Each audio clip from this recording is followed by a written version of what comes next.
Business करने के पहले हमारे दिमाग में यही आता है कि हमको कितना मशीन लगेगा या कितनी ज़मीन लगेगी या कैसे खोलेंगे, कितनी बड़ी कंपनी होगी, क्या मैन पावर होगा, ये सब सारे रिक्वायरमेंट अपने दिमाग में आ जाते हैं। तो आज मैं सोचता हूँ कि कुछ ऐसा बिजनेस आइडिया आपको बताऊँ कि ना आपको कंपनी की ज़रूरत पड़े, ना ही आपको किसी मशीन की ज़रूरत पड़े। ठीक है, ऐसा ही कुछ बिजनेस आइडिया लेकर के आया हूँ। ठीक है, ना ही मशीन, ना ही कोई कंपनी। ठीक, और ना ही आपको किसी ज़मीन या एरिया का किसी का रिक्वायरमेंट, किसी चीज़ की ज़रूरत आपको नहीं पड़ेगी। ठीक है, आज आपको ऐसा ही कुछ बिजनेस आइडिया बताने वाला हूँ, बहुत ज़बरदस्त बिजनेस आइडिया जिसको आप बोल सकते हो। आप देख रहे हो Sunil Chauhan Asian business idea. इसमें आपको मैं वीडियो के साथ साथ लास्ट में एक छोटी बातें मगर मोटी बातें, मतलब जनरल नॉलेज से जुड़ा हुआ या साइंस से, या ऐसा मतलब कि अच्छा इंटरेस्टेड क्वेश्चन होगा जो आप सुनते ही आपको याद आ जाएगा, तो आप उसको किसी के साथ शेयर कर सकते हैं और जो है उनका नॉलेज बढ़ा सकते हैं, अपना भी नॉलेज बढ़ा सकते हैं। ठीक है, तो हम लोग आते हैं टॉपिक पर। क्या बातें, किस बिजनेस के बारे में बात करना है? वह बिजनेस जो है एक ऐसा बिजनेस है, जैसे मान लो कि हमारे देश की कुल पॉपुलेशन कितनी है, 140 करोड़। ठीक, कितना? 140 करोड़। अब ये बिजनेस एक ऐसा है कि यह 140 लोग उस प्रोडक्ट का यूज़ करते हैं। सोचो आप दिमाग से, कौन सा ऐसा बिजनेस है या कौन सा ऐसा प्रोडक्ट है 140 करोड़ डेली यूज़ किया जाता है, मतलब उसका प्रयोग सुबह सुबह किया जाता है। आप समझ गए, हम लोग बात कर रहे हैं टूथ ब्रश का।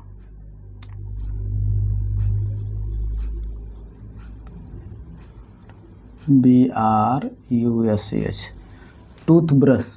ठीक, तो आज हम लोग टूथब्रश के बारे में बात करेंगे।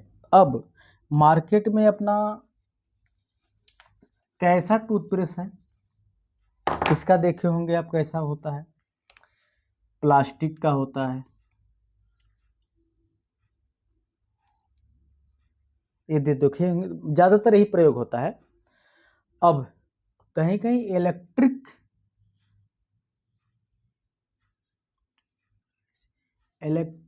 मतलब इलेक्ट्रिक टूथ ब्रश मार्केट में आया है।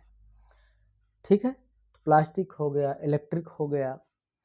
यह जो टूथब्रश का मैं जो बिजनेस बता रहा हूँ करने के लिए, ये बम्बू, बम्बू मतलब बांस का बनाया जाता है, बम्बू टूथब्रश।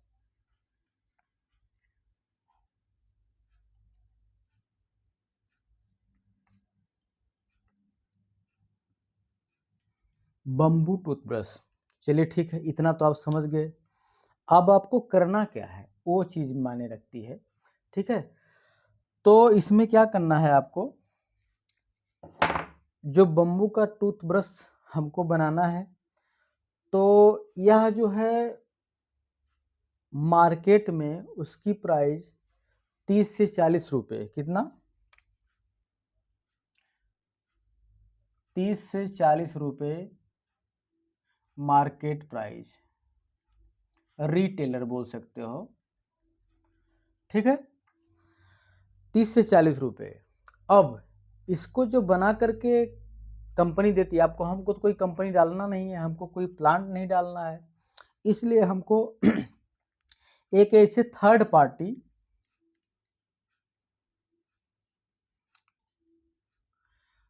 पार्टी ऐसे कंपनी के बारे में हमको जानना पड़ेगा जो टूथब्रश हमको बना के दे सके।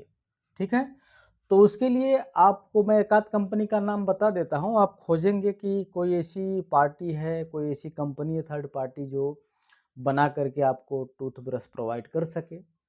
तो उसमें एक कमिका नाम की कंपनी का नाम आपको मैं बता देता हूँ, KAMIC, कमिका। ये लोग क्या काम करते हैं कि टूथब्रश बना के देते हैं जिसका जितना ऑर्डर होता है, तो आप उनके पास जाइए, कम से कम आपको 1000 टूथब्रश का ऑर्डर उनको देना पड़ेगा, और उसका वो लोग प्राइस कितना लेते हैं, 5 से 10 रुपये, 5 से 10 रुपये उसका वो अपना प्राइस रखते हैं। अब आप बोलेंगे कि 5 से 10 रुपये में आपको उनको दे करके बनवाना होगा।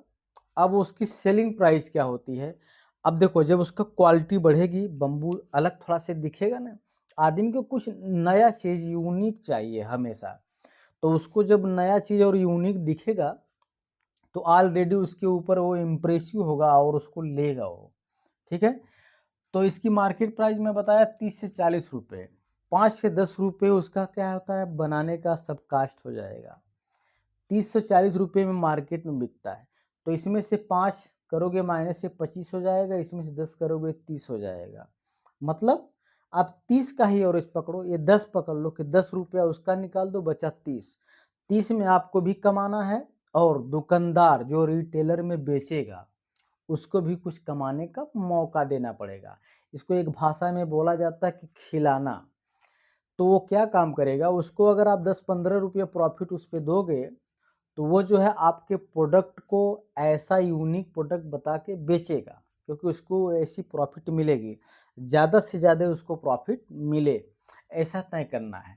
तो मान लो कि जो है आपका 10 रुपया चला गया बनाने में, ठीक है, और उसको 15 रुपया मान लो दुकान वाले को, शॉप वाले को देना है, ये मेकिंग चार्ज है, ठीक है। बचा कितना, 15 10 25, 5 30 10 40, 15 रुपया सेविंग।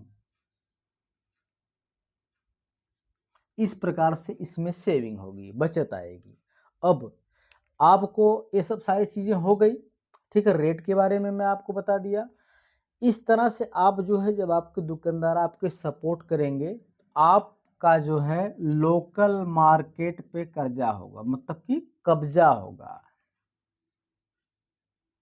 लोकल मार्केट पे आपका कब्जा हो जाएगा, दबदबा हो जाएगा। पहले छोटे क्षेत्र में आपको दबदबा बनाना है, उसके बाद उससे बड़े क्षेत्र में, उसके बाद उससे बड़े क्षेत्र में, ऐसे करके आपको अपनी मार्केटिंग को डेवलपमेंट करना पड़ेगा। अब अपना खुद का एक शॉप डालिए, स्टोर बनाइए, वहाँ पर रख करके इसको आप सेल करिए। इस तरह से आप पहले ऑफलाइन का मार्केटिंग शुरू करेंगे, उसके बाद ऑनलाइन का। ऑनलाइन तो ऑफलाइन से बहुत ईजी है, बैठे बैठे एक रूम से ऑनलाइन बेचो आप। जिस प्रकार से ऐसी कंपनियां बहुत सारी हैं, जैसे फ्लिपकार्ट हो गया, अमेजोन हो गया, बहुत सारे ऐसी चीज़ हैं जो प्लेटफॉर्म है को आपका मटेरियल लेकर के बेचते हैं। आपको अपना एक एड्रेस बनाना पड़ेगा, फॉर्म फिलअप करना पड़ेगा, जिस प्रकार से लेते हैं उसी प्रकार से ये लोग देते भी हैं, मतलब लेते भी हैं, जिस प्रकार से आपको मटेरियल देते हैं फ्लिपकार्ट वाले। तो ऐसे इस प्रकार से आप जो है उसको सेलिंग कर सकते हो, बेच सकते हो, ठीक है। इसमें आपको कुछ डाउट होता है, कुछ प्रॉब्लम होता है तो मेल करिए, कमेंट करिए, आपके साथ मैं खड़ा हूँ और आपका हेल्प कर सकता हूँ, ठीक है। और ख़राब वीडियो लगता है तो कमेंट में लिख देना ख़राब है, ताकि किसी का टाइम बिगाड़ना अपने लिए अच्छी बात नहीं है।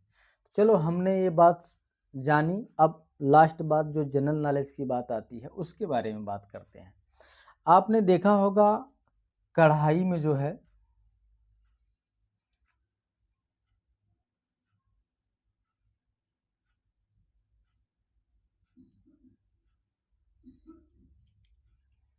जो पूड़ी होती है, जो पूड़ी छानी जाती है,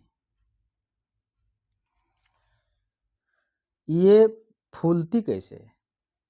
तो आपका सीधा आंसर आएगा कि जो है उसमें हवा भर जाता है, फूलती है, इसलिए फूल जाती है। तो भाई सबको पता हवा भर जाती है, कहाँ से हवा भर जाती है, ऊपर से आ जाती है, उसमें हवा भर जाती है और पूड़ी फूल जाती है, ठीक। पूड़ी मतलब जो आटे की बनाई जाती है, तेल में छानी जाती है, उसकी मैं बात कर रहा हूँ।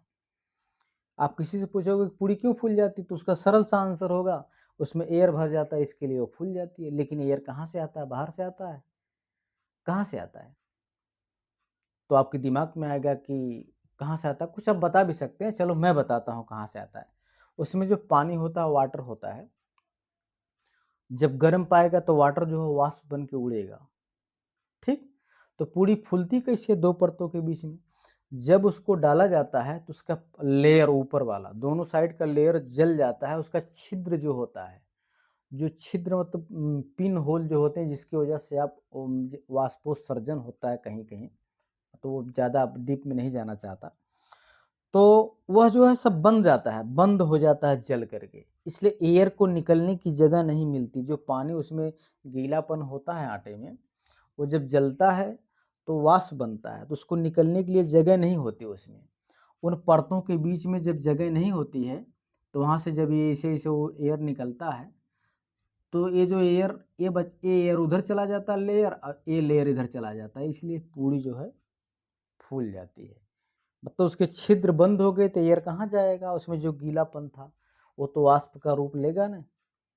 ठीक मित्रों, अब हमारी वीडियो यहाँ ख़त्म होती है। आप लेकिन शेयर करिएगा, कमेंट ज़रूर करिएगा, और बहुत सारी वीडियो मेरी पड़ी हुई हैं। ये अच्छा नहीं लगता है तो आप वो जा कर के देखो। ठीक है, जय हिंद, जय भारत।